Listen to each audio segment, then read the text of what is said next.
अध्यक्ष महोदय, मैं आपसे कह रहा हूं कि मानव अधिकार ने सरकार को नोटिस दिया। एक पिता अपने बच्चे को ऑक्सीजन लेकर के सीतापुर से चला, लखनऊ में इलाज नहीं मिला।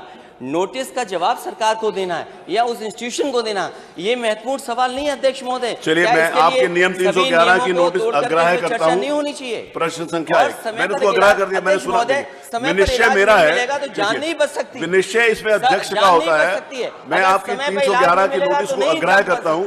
अब उसमें महोदय, माननीय मंत्री जी से माननीय सदस्य ने ये पूछा था कि एक नौजवान ने केवल सरकार का विरोध के लिए काला झंडा दिखा दिया और लोकतंत्र में उसकी जगह है। कम से कम नेता सदन को इतने बड़े दिल का होना चाहिए कि अगर कोई विरोध कर रहा है तो उससे पूछें कि आखिर विरोध क्यों कर रहे हो। हमारी डबल इंजन की सेवा तो इतनी अच्छी चल रही है। और अध्यक्ष महोदय, मुझे याद है एक व्यक्ति ने गाजीपुर से मुझे फोन पर धमकी दी कि आपको उड़ा दिया जाएगा, जान ले लूंगा मैं। मैंने उस व्यक्ति को बुलाया, पूछा, मैंने कहा भाई तुम क्यों जान ले लोगे। उसने कहा कि हमारे गांव की समस्या का समाधान नहीं हो रहा है, इसलिए हाईलाइट करने के लिए मैंने कहा। उसकी समस्या का समाधान हुआ। लेकिन यहां क्या हो रहा है सरकार में, अगर कोई काला झंडा दिखा दे, सरकार के खिलाफ अपनी बात उठाना चाहे, और क्यों ना उठाए बात। जिस मेडिकल कॉलेज का प्रधानमंत्री जी ने उद्घाटन किया हो, क्या वो मेडिकल कॉलेज चल रहा है? क्या वहां पर इलाज हो रहा है? क्या पर्याप्त डॉक्टर्स हैं? क्या पर्याप्त मशीन्स पहुंच गई हैं? क्या पर्याप्त मेडिकल स्टाफ? एक घटना। और दूसरी घटना प्रतापगढ़ की, अगर किसी छात्र नौजवान ने विरोध के लिए काला झंडा दिखा दिया, हमें न जाने कितनी बार काला झंडा दिखाया गया, उसके ऊपर पुलिस से फर्जी बम दिखा करके जेल भेज दिया।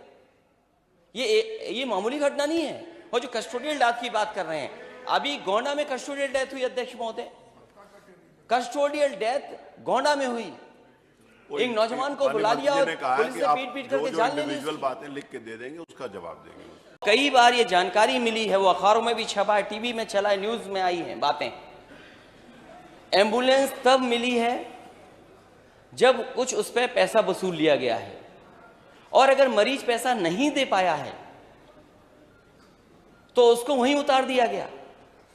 ये 108 सुविधा और 102 सुविधा इसलिए उत्तर प्रदेश में चलाई गई थी और समाजवादी सरकार में शुरू की गई थी कि कम से कम ग्रामीण क्षेत्र में जो लोग दूर दराज में हैं और गरीब हैं, उनके पास इंतजाम नहीं है अस्पताल पहुंचने का, वो फोन मिलाएं, जल्दी से जल्दी एम्बुलेंस आए और वो अपने इलाज करा सकें। पहले तो एम्बुलेंस नहीं आ रही है।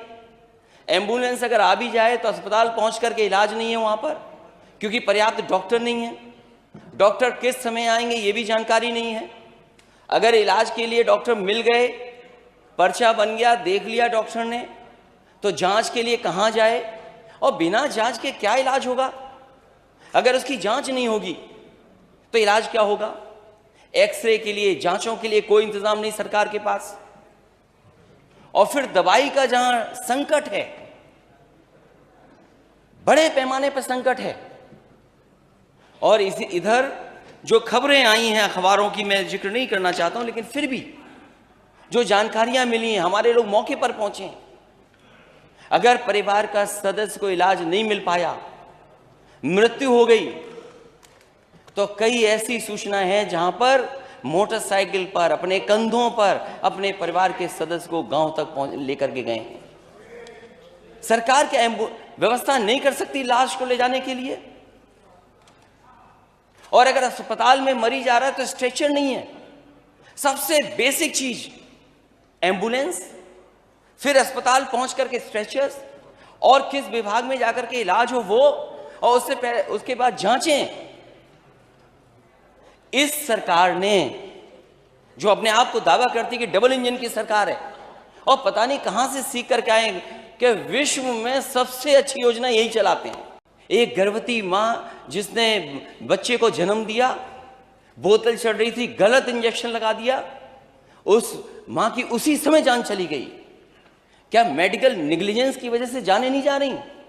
क्या मेडिकल नेग्लिजेंस की वजह से लोगों की किडनियां नहीं खराब हो रही हैं? ये सरकार जो दावा करती है कि झोला छाप जो डॉक्टर हैं, झोला छाप डॉक्टरों की नहीं दवाई चलने देंगे। ये खुद माननीय मंत्री बन गए हैं छापामार मंत्री। इनके छापों का असर क्या है? इनके छापों का असर क्या है?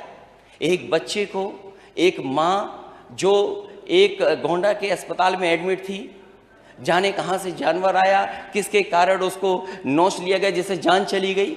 जब पत्रकारों ने हंगामा किया, शोर किया, सवाल पूछा, इनके पास, माननीय मंत्री जी के पास जवाब नहीं था। पता नहीं कान में क्या कह दिया, कान में कुछ कह दिया। ये कान वाला इलाज क्या है आपका कि पत्रकारों ने उसके बाद सवाल नहीं पूछा आपसे? ये कान वाला इलाज क्या किया आपने? और जहां जहां छापे मारे हैं, आपके जाने के बाद क्या तस्वीर बदल गई है, कभी माननीय मंत्री जी ने सोचा है? एक जानकारी मुझे मिली, मैंने एक सीएससी की तस्वीर लगा दी और कहा कि देखिए एम्बुलेंस बंद पड़ी है, पानी भरा हुआ है, डॉक्टर है नहीं, मरीज इंतजार कर रहे हैं, डॉक्टर आए नहीं है, दवा नहीं है। क्योंकि माननीय मंत्री जी डिजिटली बहुत स्मार्ट बन रहे हैं आजकल। उन्होंने तुरंत अपने अधिकारियों को खड़खड़ाया होगा। वहां के अधिकारी गए, पूरा का पूरा सफाई कर दी और तस्वीर लगा दी इन्होंने कि मैं जो पूर्व मुख्यमंत्री वो झूठ बोल रहे हैं, सत्य नहीं बोल रहे हैं। नमस्कार, मैं हूं मानक गुप्ता।